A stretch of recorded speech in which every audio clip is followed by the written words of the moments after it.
palavras de vida, palavras de bênçãos, de unção, de restauração. A palavra de Deus, com o pastor José Marconi. Agora, a palavra do Senhor para a sua vida.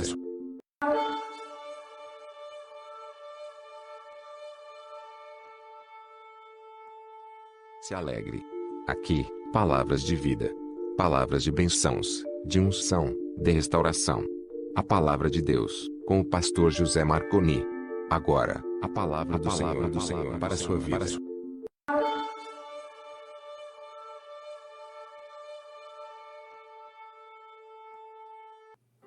A paz do Senhor, queridos, glórias a Deus. Estamos aqui reunidos para cultuar a Deus, louvar a Deus e ouvir da sua palavra. Creio que Deus tem uma palavra abençoada e poderosa, como tudo que sai da boca de Deus é o que nos alimenta, porque Jesus disse que nós nem só de pão verão, mas da palavra que sai da boca de Deus. Então a Bíblia, quando ela nos fala, é a boca de Deus falando para gerar vida. A palavra de Deus é vida, restaura a vida, é saúde, é ânimo, é vigor. Ela dá força ao cansado, aleluia. Atos capítulo 7, versículo 54, fala do momento muito difícil na vida de Estevão, e na hora que ele vai sendo apedrejado, vai ser apedrejado, mas ele estando cheio do Espírito Santo e fixando os olhos no céu, viu a glória de Deus e Jesus, que estava sentado à direita, Jesus que estava à direita de Deus. Aqui não diz assentado, aqui diz, olhando, cheio do Espírito Santo e fixando os olhos no céu, viu a glória de Deus e Jesus que estava à direita de Deus.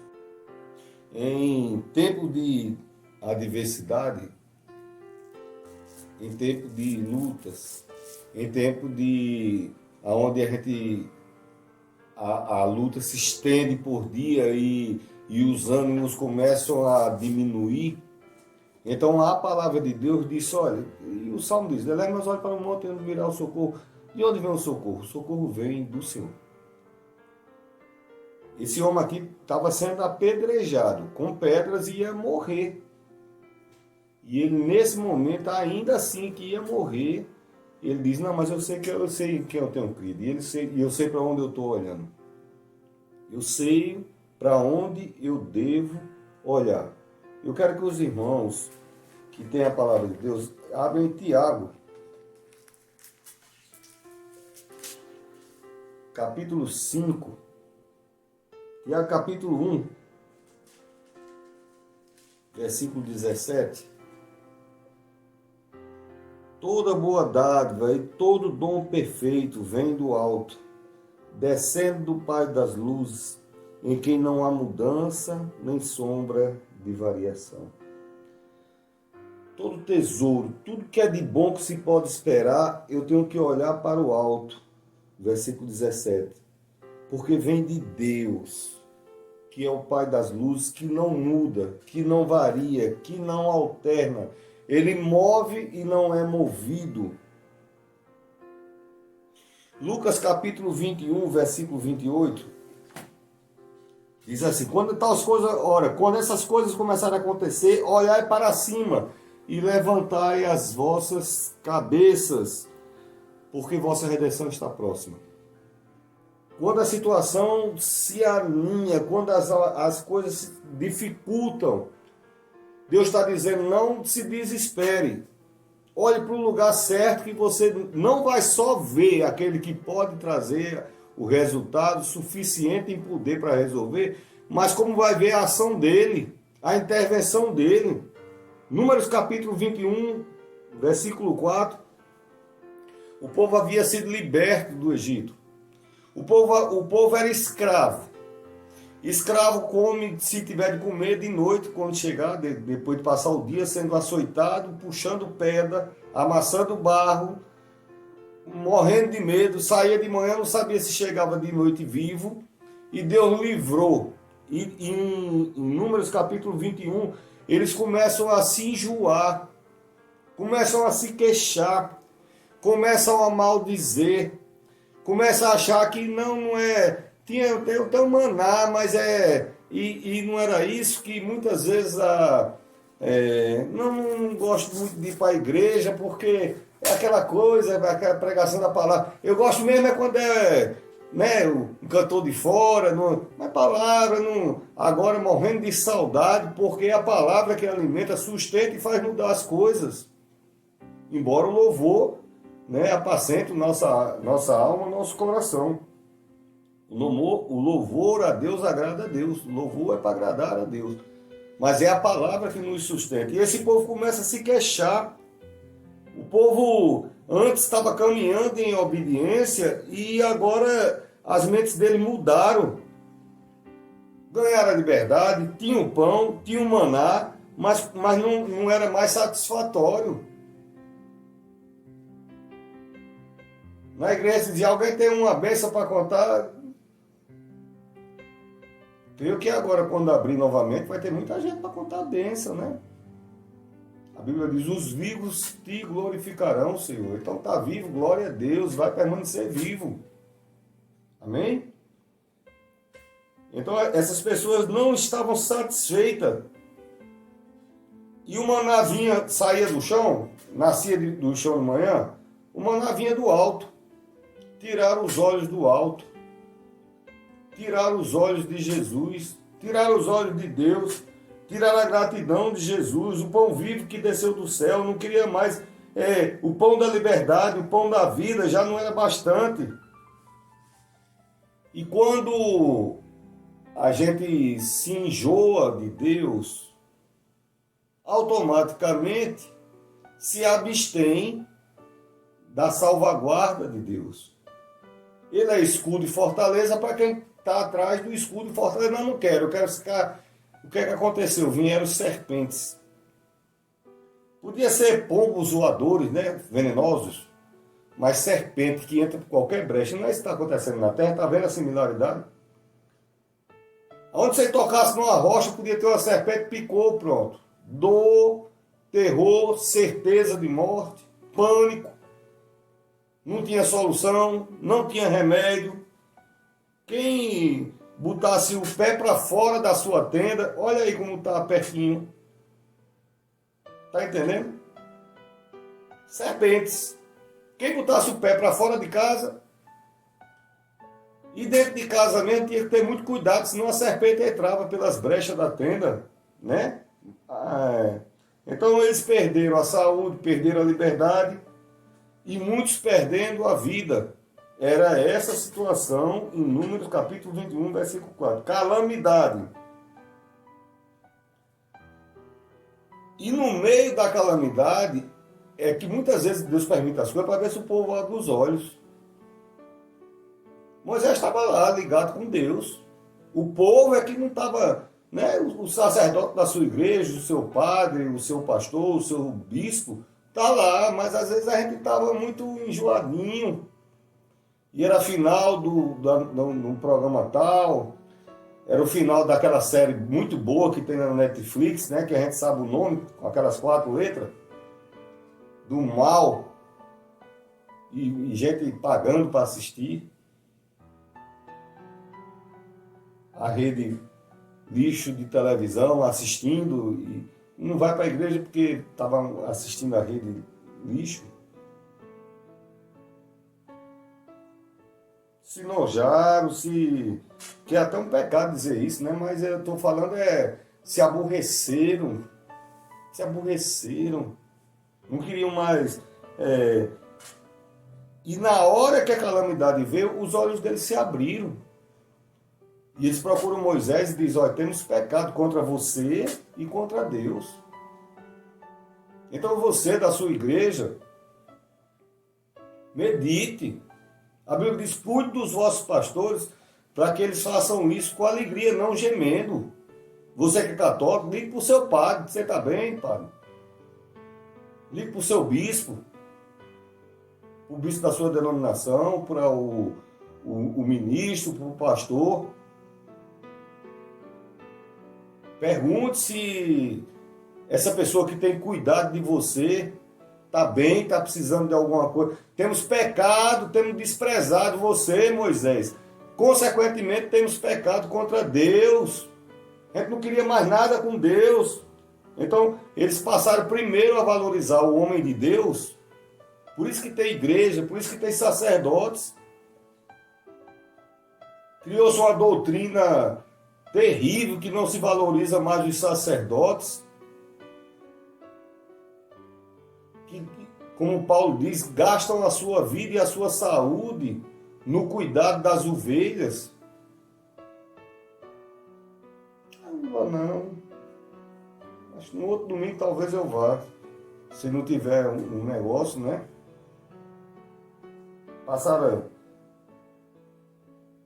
Eu preguei ontem e eu estava falando. Uma vez eu botei uma pessoa disse, pastor, é porque na terça-feira para dirigir é tão pouquinho gente. É, minha filha, mas na terça-feira é o dia que eu prego. E eu vou lhe dizer uma coisa. A igreja, assim, ela é um espaço que comporta ali 500 pessoas. E dia de terça-feira dá 3, dá 4, dá 10. No dia que tiver muito bom, aí dá 15. Mas no sábado do movimento, no domingo, na quinta-feira, do cantor famoso, do pregador famoso, ou no domingo, aí. Mas no dia da ministração da palavra, de oração, de busca, que agora a gente está morrendo de saudade, amém? Lembra você que não dava valor? Que fica ligando agora, querendo, mas não ia. Não ia. Esperávamos e não ia. Por quê? Porque não era. Então essas pessoas eles viram e reconheceram. E quando o homem reconhece, o que é que vem da parte de Deus? Resposta de Deus. Bênção de Deus. Eles foram a Moisés e disse, olha, nós temos pecado, nós queremos que o socorro do Senhor, e ele é socorro bem presente, ele não é socorro bem ausente. Então, diz que em Números capítulo 14, versículo 28, diz, assim como fala, eu os ouvirei. Você já tinha visto isso? Então, se a pessoa estava muito abusado de ouvir a palavra de Deus, Deus estava ouvindo. E Deus quer ouvir coisas novas agora. Se eu me arrependo, errei, pequei, não estava valorizando, agora eu valorizo. Ah, não decorou o número não? Estou dizendo para você. Números capítulo 14, versículo 28. Da forma que você falar, é a forma que eu estou escutando, diz o Senhor. Deus viu o que é que você andava falando. Deus viu a voz do seu coração, o ânimo do seu coração. A ponto de agora as serpentes estavam lá no deserto, né? E da forma que a gente falar, é a forma que Deus vai fazer. Da mesma forma, se a gente falar, eu creio que Deus é suficiente e poderoso e vai fazer, ele diz, assim eu farei. Porque se meu povo, que se chama pelo meu nome, se humilhar e orar e se converter dos seus maus caminhos, então eu ouvirei da onde, querido? Dos céus. E sararei a sua terra. Aleluias. Sararei. Eles vão, você sabe por que é serpente? Né? Porque primeiro que era a ligação com a serpente lá do pecado, né? O fruto do pecado, a serpente. A serpente do Éden, ela não picava. Ela soprava mal. Então, a primeira coisa, porque Cristo se fez maldição, diz lá no Novo Testamento. Ele se fez maldição por nós. O madeiro é maldição por nós. A serpente representa isso. Ele se fez maldição pelo meu pecado, pelo teu pecado. Você está entendendo? Por isso que a serpente que entra pelas brechas, que entrou pelas brechas de Adão e de Eva, né? Algo que parece que a gente não... A serpente parece que a gente não tem defesa, né? Quer andar no meio do mato, a gente vê o medo que fica, porque parece que a gente não tem defesa, porque ela pode estar num galho, pode estar no chão, pode estar numa pedra, pode... né? E esse povo começa a falar e ser ouvido por Deus. Eles antes não queriam ouvir nem Moisés mais, né? Aliás, eles estavam falando mal de Moisés. Agora eles vão falar com Moisés. Moisés, fala ao Senhor. Moisés, ora ao Senhor. E Moisés ora, mas Deus diz, olha, não é só suficiente, não é só sua oração. Eles também têm que ter ações. Eles têm que mudar. Tem que mudar a forma de enxergar, mudar a mente. Se perverteram a mente, despervertize. Eu inventei agora essa palavra. Volte à fidelidade, à comunhão, à fé, à união, à unidade, à posição de filho, de protegido, de guardado. E Deus diz, faça uma serpente. E Moisés ora a Deus, né? E Deus diz, não é suficiente, o povo tem que ter ações diferenciadas.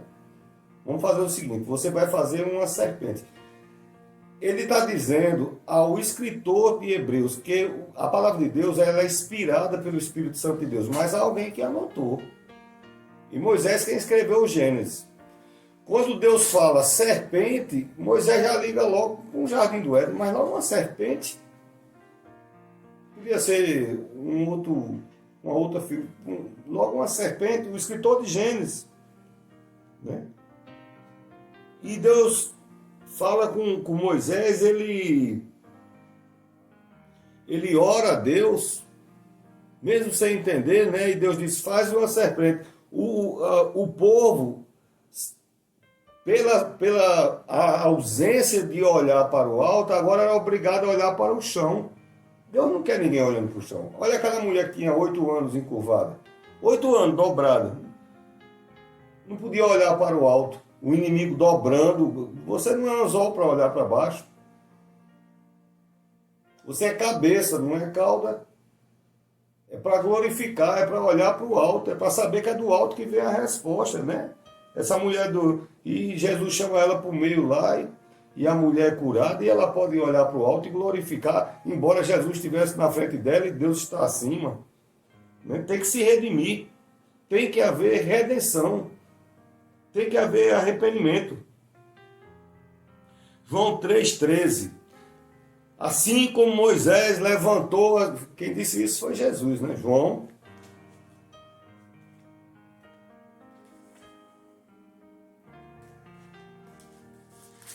capítulo 3, versículo 13. Olha que coisa linda. Está toda risada. Ora, ninguém subiu ao céu, senão o que desceu do céu, o Filho do Homem que está no céu. E como Moisés levantou a serpente no deserto, assim importa que o Filho do Homem seja levantado. Então, tinha um significado. Essa serpente representava o sacrifício que Jesus se tornaria naquele segundo, maldição em meu lugar, em teu lugar. Ele não fingiu que ia, ele permitiu que toda maldição, então, foi simbolizada na serpente. Gálatas, capítulo 3, versículo 13, diz que toda maldição verteu sobre ele. Se você quiser anotar aí, diz assim: Cristo resgatou da maldição da lei, fazendo-se maldição por nós. Que coisa impressionante, né? Porque está escrito, maldito todo aquele que for pendurado no madeiro. Tomou a carga do que viria sobre nossa vida, tomou o nosso lugar, trocou amor, trocou vida, colocou vida no lugar de morte.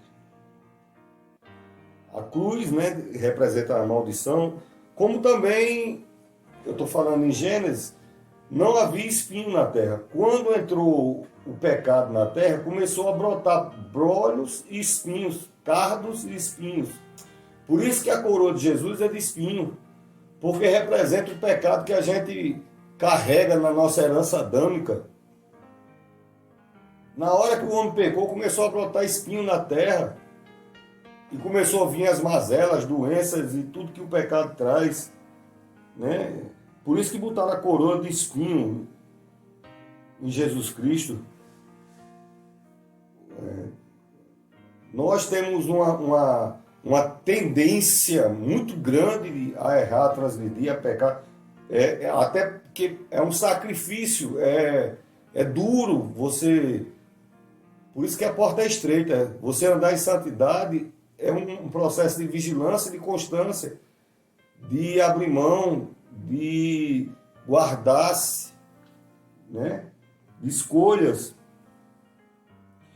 E Deus disse, olha, façam uma serpente. Agora não podia ser uma serpente de um metal específico, mas uma serpente de bronze. E o bronze não é um metal do povo de Judá. Beren é um metal peça. Por que teria que ser bronze? Porque é a fusão de dois metais. Porque Jesus era homem e é Deus. Ele era 100% homem, 100% Deus. E continua sendo 100% Deus. Está entendendo? Então, a serpente de bronze tinha duas naturezas. Era a fusão de dois metais. Eu não sei como é que conseguiram fundir, mas conseguiram. Porque Deus disse, tem que ser de bronze. Chama um especialista. E tinha muitos especialistas. Tinha ourive, tinha gente especialista em tapeçaria, em veludo. Milhões de pessoas. Então alguém diz, não, eu sei como é que faz. Tem que fundir o cobre mais o estanho e dar o bronze. As duas naturezas, a humana e a divina de Deus, né? Jesus 100% homem, 100% Deus. E o Espírito Santo que é igual a Deus, né? Por isso que o Espírito Santo ele veio por sobre Maria e gerou Jesus Cristo, porque Jesus em nada pecou. Jesus nunca pecou. Porque ele não carregava no seu sangue, porque ele foi gerado pelo Espírito Santo, então ele não carregava no seu sangue a herança adâmica do pecado. Ele nunca pecou. Na palavra de Deus diz que sangue é a alma, né? Sangue e sangue fala, inclusive, né? O sangue do teu irmão não está clamando até agora. O sangue está ali alguns textos, o sangue é a alma, no Antigo Testamento, né? Então, todos nós, a Bíblia diz que todo homem nascido de homem e de mulher tem essa natureza de pecado.